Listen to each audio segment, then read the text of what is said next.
संपूर्ण महाराष्ट्राचं लक्ष लागलेलं आहे, परळी विधानसभेकडे लागलेलं आहे. मतदान प्रक्रिया आता पार पडलेली आहे. उद्या मतमोजणी होणार आहे. या अनुषंगाने प्रशासन या ठिकाणी तयार करण्यात आलेली आहे. या ठिकाणी परळी येथील thermal power station club building आहे. या क्लब बिल्डिंगमध्ये मतमोजणी होणार आहे. या ठिकाणी मतपेटी ठेवण्यात आलेली आहे. या ठिकाणी पोस्टाचा तगड्या बंदोबस्त या ठिकाणी पोलीस प्रशासन ठेवण्यात आलेलं आहे. कुठलाही अनुचित प्रकार घडू नये यासाठी प्रशासन एक सज्ज झालेलं आहे.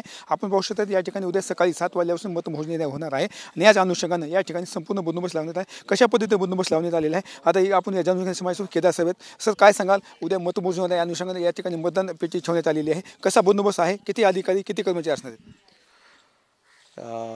स्ट्रॉंग रूमसाठी सगळ्यात पहिल्यांदा CRPFचा एक प्लाटून आहे, त्यानंतर SRPFचा एक प्लाटून आहे आणि त्यानंतर जिल्हा पोलीस दलाचे 3 अधिकारी आणि 36 कर्मचारी असे 2 शिफ्टमध्ये लावण्यात आलेले आहेत.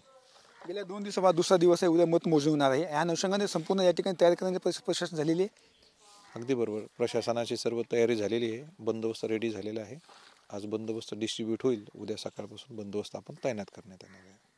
आपण पाहू शकता पोलीस प्रशासनाच्या संपूर्ण या ठिकाणी मोठ्या प्रमाणात बंदोबस्त देखील करण्यात आलेला आहे. उद्या सकाळी मतमोजणीला सुरुवात होणार देखील होणार आहे. कॅमेरा पर्सन आप्पासाहेब मोगसकर कसं मी संभाजी मुंडे, TV9 परळी, बीड.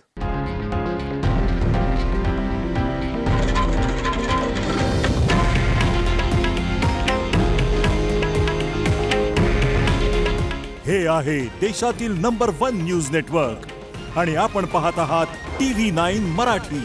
काळजी तुमची, हित महाराष्ट्राचं.